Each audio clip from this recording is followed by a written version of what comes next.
me introduce you to Sam Schneiber. He's the CEO and founder of MusicDatak.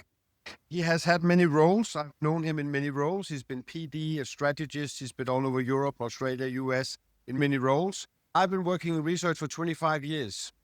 And there's always been looking for the gap between the quantitative call-out surveys and then the qual surveys in the middle. There's always been this little gap in between.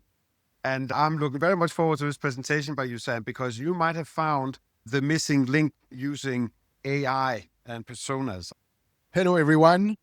It's my first time at Radiodays Asia, so a lot of new faces for me and some faces that I know from some decades now. So today I'm going to talk to you about a new way to do some research.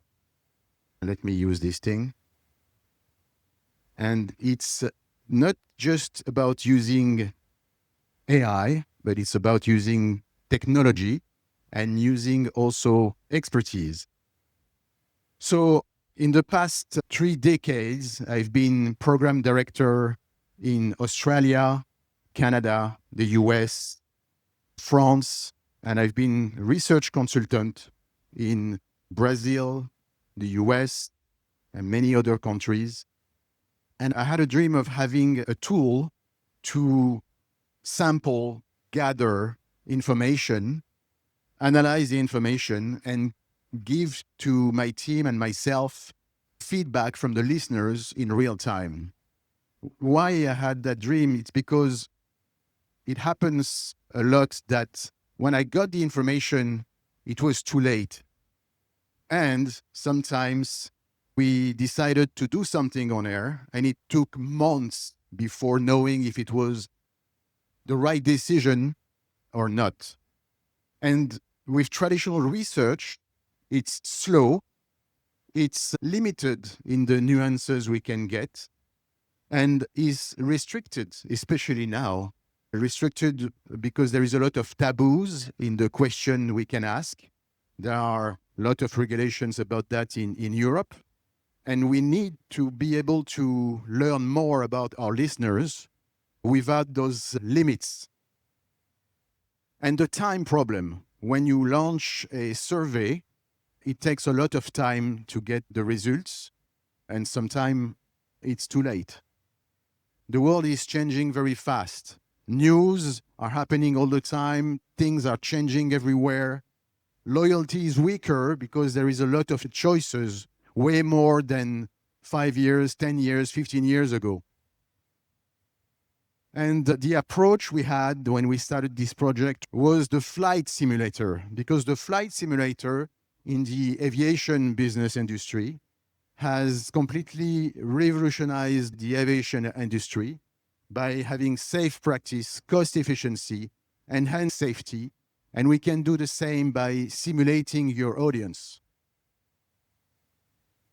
And it allows you to simulate your audience reaction, get actionable data, test your programming content, your show, the chemistry of your host, new host, predict audience churn. You can also have information about your competitor, how to convert your P2s into P1. You can also test scenarios, you can test audio, brand positioning. You can test a lot of things. There is no limit in how many things you can test with this new way of doing research with technology. So I have a few questions here for you. What if your audience is available for you 24/7 and you can ask to your audience anything you want at any time with no taboo, with no limits? So no taboo, no limits, no regulation. You can ask anything. What if your panel was huge? Because I remember doing focus groups with 24 people. So 2 groups of 12 people. What about if you can have a group of 100, 1,000? What if you could test instantly anything? What if you could do that without personal data, without group bias? What if you could generate your strategy in a few seconds? And what if you knew your second choice listener? So you can convert them to become your super fan and super serve them. How you could stop something bad happening on air by being proactive. What if you could test the chemistry of your host on air in real time and find out how to fix it? How you could model loyalty and know when it breaks. So how is this possible? It's possible because we designed something with the expertise of a team made of, first of all, let me show, François Pachet. He was the director of the Innovation Lab at Spotify. And before that, he was the director of the Sony Computer Innovation Lab as well. PhD in AI and expert in audience modeling.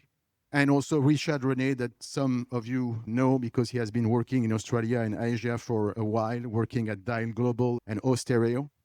So we have been working around this new system, a new system based on a human team, on experts who designed a system to generate research in real time. So we collect data from the web, from the news outlets, from statistics, data sources, from data partners, social media. We enrich that. We built with mapping personal narrative, emotional responses, and we make it evolve with what we see from the listeners, what we hear from our partners, our clients. We make it evolve on a weekly basis. Because every listener has a story. And we created the duplicas. So all the pictures you've seen are pictures of duplicas. It's synthetic people. It's not real people.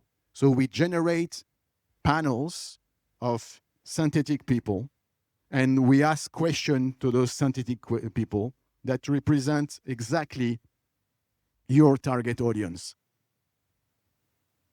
So they are realistic, nuanced, human. They can think, react, change their minds, and remember the context and the history. And the question that I can get sometimes is like, what about doing that with ChatGPT? Everybody wants to do everything with ChatGPT, but that has some limits.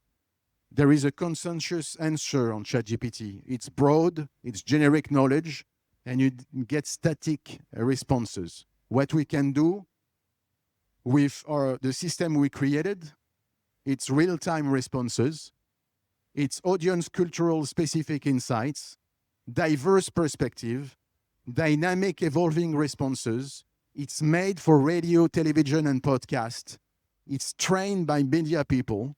It evolves with your feedback. It's controlled and managed by a team of media people.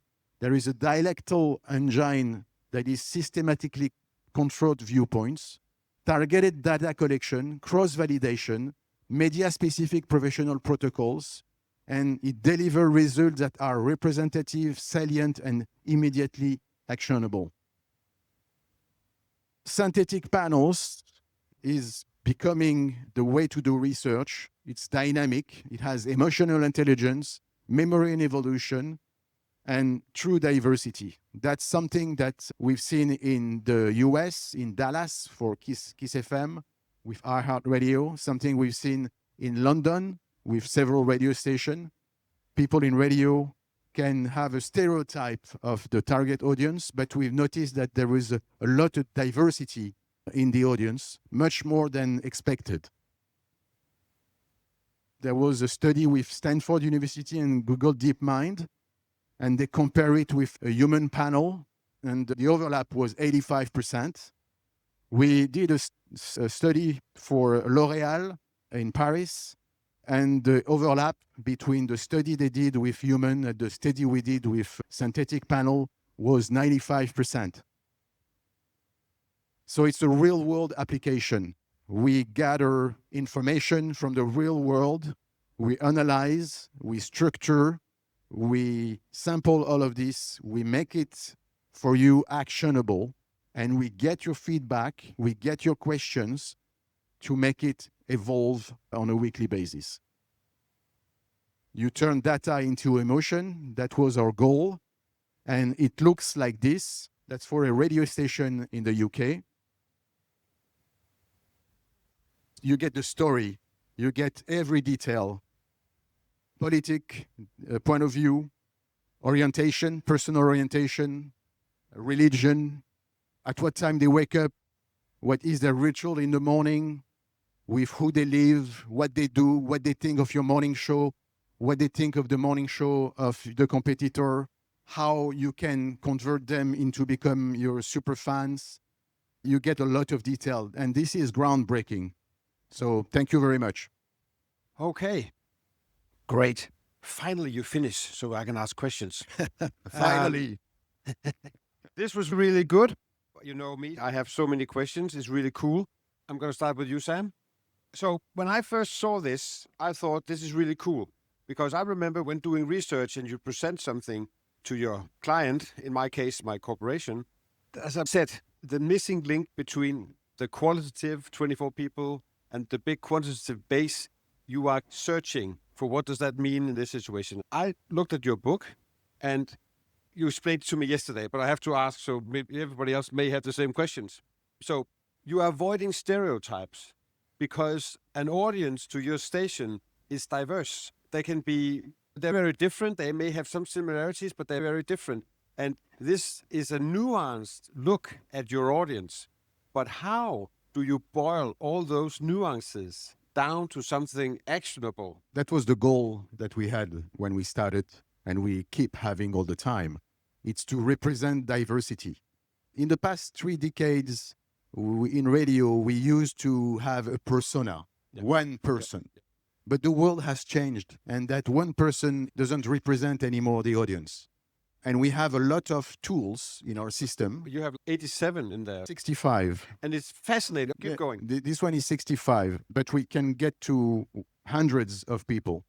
You get the picture, you get the story, and we have a lot of different tools inside our system that are made to analyze the information that we gather, that is vast, very vast, and to make sure that we can have all the nuances and all the diversity necessary. And when you look at this book, you can see the diversity for this radio station in the UK. Indians, black, white, Muslims, all type of orientations, very diverse. And I think for those radio stations, it's going to be a shock to discover that it's not a white male of 50 plus living in London. First of all, it's not just London, or it's not just Paris. It's the entire country, and it's very diverse. Yeah. It's a radical new way of doing this. So I would say to everyone that is interested in this to go talk to Sam and see the book, because it's in one way a lot of the data. But on the other hand, your team then boils it down to like touch points. What is your actions here? What should you do based on all this material? And then your client would go, okay, I agree with this, I agree with this, I totally do not agree with this, for instance. But then that's the beauty of it. Then you press that button and then you do a deep dive into why that conclusion came up. Yes, no limits on what we can ask. What you see here, it's a monthly report. Yes. So you can change the question, you can design a new questionnaire. It's very powerful in that ways. The feedback of the team, it's how we are customizing the tool and the questionnaire based on the client's team wants and the feedback they're giving us. Yeah, and it's not as I understand it, because that's really interesting as well, because some still have like shock jock stations and stuff. Something comes from the PD or the organization themselves. This raises questions. How will we do that? And you put that into the next round, so you get answers in the next round. So that's the internal thing, that the feedback you get every month is continuously growing and learning. But on the other hand, some of us still have shock jocks online doing their thing. And this also, because the reality change. So you did this January, And then by next month, things can have happened that influences, if you are really pushing your little boundaries in your show, that will also implement the feedback you then get for the next month. Yeah, it's real time. We're building another tool that will arrive in October where you will be able to ask questions about what happened this morning or what is happening right now on air. If your news team or your morning show team is talking about a specific subject, or right now, you can ask question about it in real time and you can inform your team. And so you avoid risks and you know exactly where you're going because you know exactly what are the different point of view of your target in real time. Amazing stuff. And the story of their life. We can see in that book that some listeners had trauma in their childhood, in their teenage age. We can have the story of their daily routines, the story of their day, story of their life. And that is very useful information for the team at the radio station, the on-air team, morning show team, Yes. marketing team. Yes, they would love it. Sales as well. Yes, but the PDs are used to numbers and graphs and figures, but they are also taking to this because that's a radical new way of presenting insights. Yeah, that's a book that you read. You get the analysis with the summaries, the key insight, the recommendation, but that's a book that you read. Yes. And after reading that book, you know exactly what your audience think and what are the nuances, what are the differences, what their life is made of, what are their orientations. It's very deep, very nuanced, very detailed. Okay. This has been great. I would really recommend, because he's not going to give it to you, but he will hold it in his hand and you can have a look at it and ask questions, because that really is quite a good way to understand it. Thank you very much Peter. for coming. Thank you.